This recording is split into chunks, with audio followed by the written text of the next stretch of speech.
सारे भाई है ना भाई मेरी राम राम। मैं जगदीप शर्मा स्टेप अप जय सर यूट्यूब चैनल पर आपका स्वागत करता हूँ।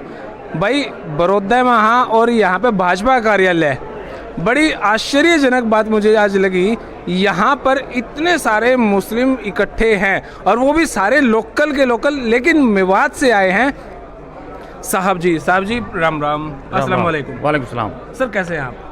अल्लाह का शुक्र है भाई, बहुत बढ़िया। जाकिर जी मैं आपसे ये बात जानना चाहता हूँ, आप मेवात से आए हैं, इतने सारे मुस्लिम परिवार सारे लोकल ही हैं, यहाँ के मेरे ख्याल से 3,000 वोट होंगी शायद बड़ौदा में जी। माहौल कैसा लग रहा है? माहौल यहाँ पर भारतीय जनता पार्टी के हमारे प्रत्याशी जी, जो बहुत ही अंतर्राष्ट्रीय स्तर पर जिन्होंने इनाम जीते हैं, भाई योगेश्वर दत्त जी के हक में है जी। और लोग यहाँ पर हमारे यशस्वी मुख्यमंत्री श्री मनोहर लाल खट्टर जी के जो विकास के काम किए हैं जी। कोई एक ही जात बिरादरी की या कोई आज मुस्लिम समुदाय की बात नहीं है, बल्कि पूरे प्रदेश की 36 बिरादरी उनके साथ है। और जो आज यहाँ पर आप लोग देख रहे हैं, ये आसपास के इलाके के और जो बड़ौदा विधानसभा के प्रतिष्ठित लोग यहाँ पर हैं जी, जो अल्पसंख्यक समुदाय से, मुसलमान बिरादरी से और सभी बिरादरियों के हैं। तो ये आज इसी बात की देन है कि जो भारतीय जनता पार्टी ने सबका साथ सबका विकास करके दिखाया और फिर सबका विश्वास लेने का जो नारा दिया, उसी विश्वास के नारे के तहत आज सब लोग भारतीय जनता पार्टी से जुड़े हैं और यहाँ योगेश्वर दत्त जी की भारी बहुमत से जीत होगी। और हम लोग जो मेवात की 36 बिरादरी का जो प्यार है वो यहाँ हमें पूरे हरियाणा की तरह यहाँ देखने को मिला है। और हम कई दिनों से इस चुनाव के उसमें कैंपेन में लगे हुए हैं और मुझे भी पार्टी ने ये जिम्मेदारी दी है। और मैं सभी साथियों का, खास तौर पे हमारे जो जिला अल्पसंख्यक सेल के अध्यक्ष हैं इरशाद साहब का और उनके सभी साथियों का मैं शुक्रिया अदा करता हूँ कि जिन्होंने इस कमांड को यहाँ पर संभाला है। मैं तो इनका साथ देने के लिए आया हूँ। और हमारे पिताजी वालिद साहब मरहूम चौधरी तैयब हुसैन साहब जो MP भी रहे, मंत्री भी रहे, उनका बहुत आना जाना इस इलाके से रहा, क्योंकि 13.5 साल वो वक्फ बोर्ड के चेयरमैन रहे, पंजाब वक्फ बोर्ड के। और मैं भी 3 बार विधायक रहा हूँ। तो अब आज लोगों से ये संबंध बन रहा है और हमें उम्मीद है कि हम ये जो संबंध बना है राजनीति की नहीं, इसको सामाजिक तौर पे भी आगे चलाएंगे।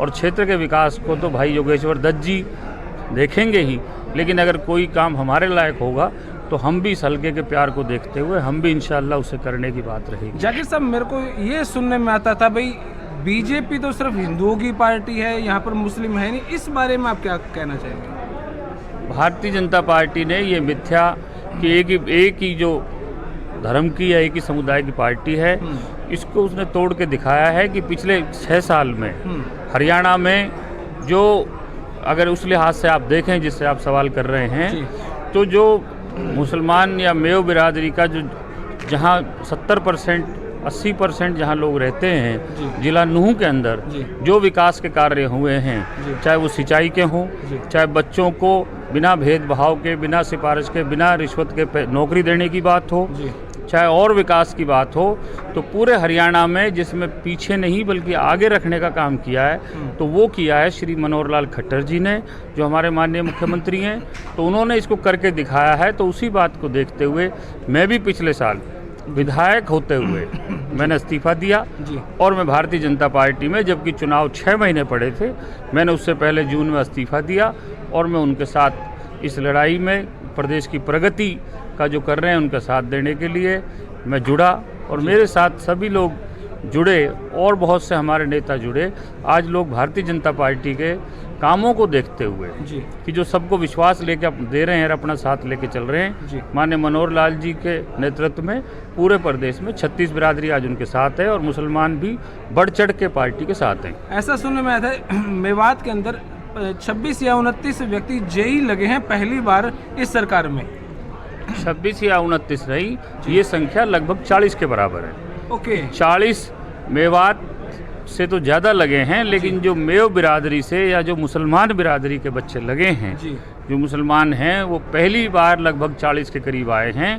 तो यही मनोहर लाल जी की देन बहुत बड़ी है। और इसी तरह फैमिली से थे वो वो चाहे गरीब हो चाहे अमीर हो, लेकिन उनको अपनी प्रतिभा के बल पे, अपनी मेहनत के बल पे, बिना किसी सिफारिश के, बिना किसी रिश्वत के आज जो भर्ती हो रही है, उसकी वजह से उन्हें मौका मिला। ऐसा कभी भी मौका नहीं आया कि मेवात को कभी कोई प्रतिनिधित्व मिला हो।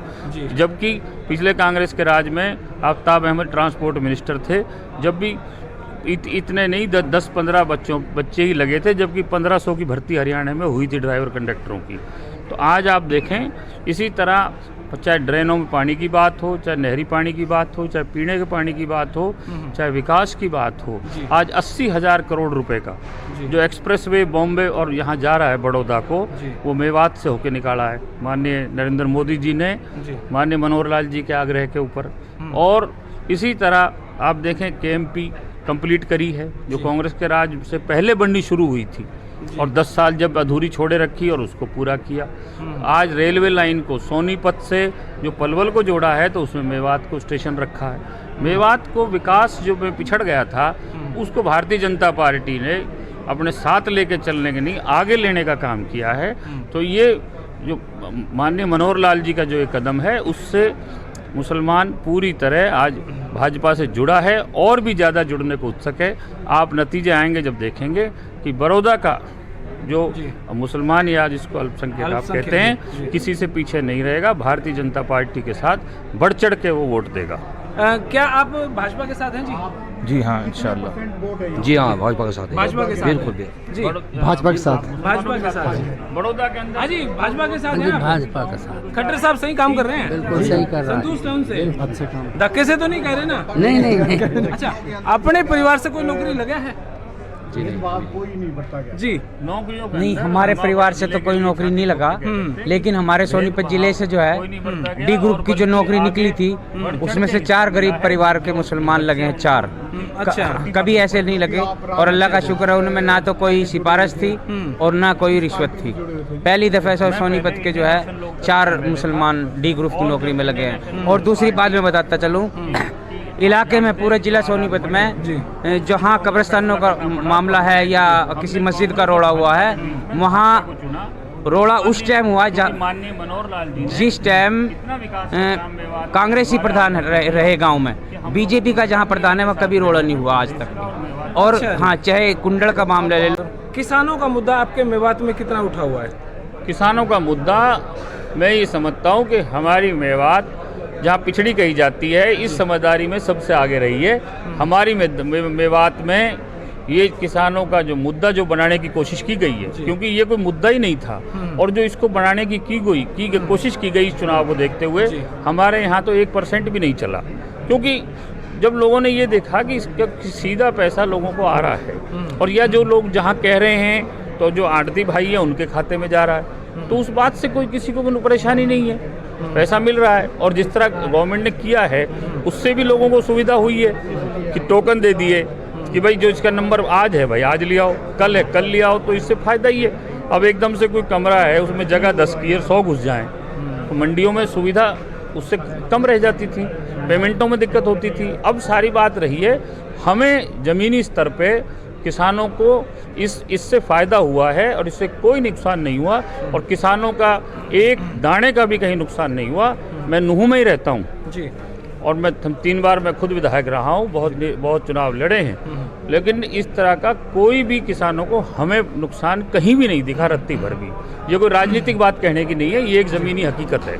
अच्छा, मैं ये जानना चाहता हूँ, अभी खान साहब से मेरी बात हुई, क्या आप इस बात से सहमत हैं कि हिंदू मुस्लिम के झगड़े कांग्रेस टाइम में ज़्यादा होते थे, भाजपा टाइम में नहीं होते?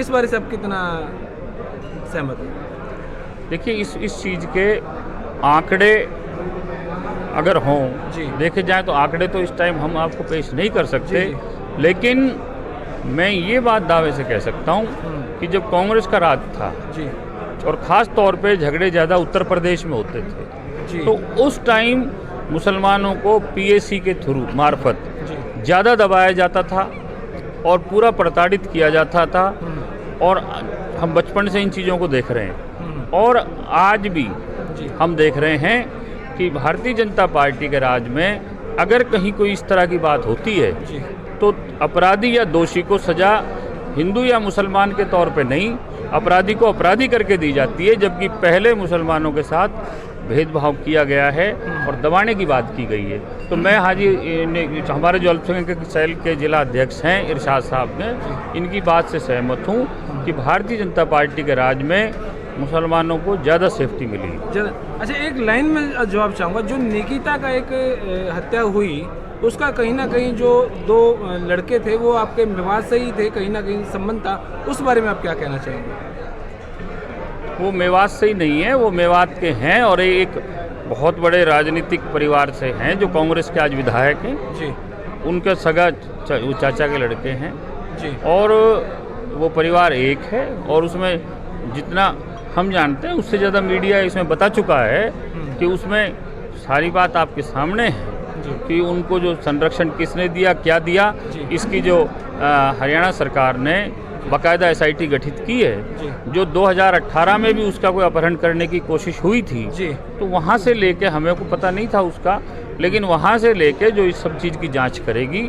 और हम इस बात को बहुत निंदा करते हैं कि कोई भी बहन बेटी, वो हमारी बहन बेटी है, इस तरह दिन दहाड़े जो उसका अपहरण करने की कोशिश हुई, मैं तो उसको, उस बेटी को श्रद्धांजलि प्रकट करता हूँ और उसके साहस की मैं दाद देता हूँ कि जिसने अपनी इज्जत आबरू बचाने के लिए, क्योंकि वो अपहरण कोई उसका कोई नेक नियति से नहीं हो रहा था, उसने उस बात को बचाने के लिए जो उसने अपनी जान दे दी और इसके लिए हम उसको अपनी श्रद्धांजलि देते हैं और उसको, और हम ये बात चाहेंगे कि सारा मामला खुल के सामने आपके आ जाएगा। ये 2018 से ही लेकर SIT इसकी जांच कर रही है। अच्छा खान साहब, अंतिम लाइन, लोग ये कहते तो जिंदगी में कुछ भी नहीं है। जी, मेरी तरफ से सर इस इंटरव्यू की कुछ ना कुछ बात निकल जाती है। कुछ लोगों का कहना है कि मुस्लिम जो है भारत माता की जय नहीं बोलते, ऐसा कुछ होता है क्या, या आपके उसमें? ऐसा जो लोग इस बात का प्रचार करते हैं जी कि मुसलमान BJP के साथ नहीं है जी, मैं आपके सामने हूँ जी।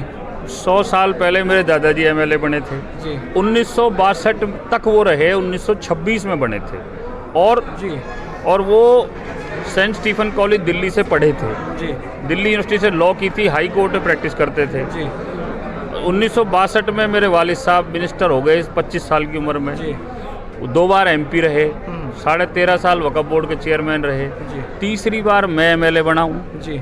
तो आप ये बताएं, और मेरे चाचा जी MLA रहे, कि जब हमारे जैसे लोग आज 100 साल के होकर माननीय मनोहर लाल जी ने जो विकास के काम किए हैं, जो रोजगार के अवसर मेवात को दिए हैं, जब उससे हम देखते हुए हम पार्टी के साथ जुड़ रहे हैं, तो और मुसलमान इसके और क्या सर्टिफिकेट चाहिए आपको? बिल्कुल सही तो इसमें ये जो लोग इस तरह का प्रचार करते हैं वही नकारात्मक प्रचार करना है। किसी का आपसे कह दिया आप उसके साथ नहीं हो, उससे कह दी वो उसके साथ नहीं है, ये सिर्फ अफवाहबाजी के, इनको कोई प्रोग्राम नहीं है इनके पास। आपने इतनी राजनीति की है पार्टी और तो उससे आप संतुष्ट है या नहीं है?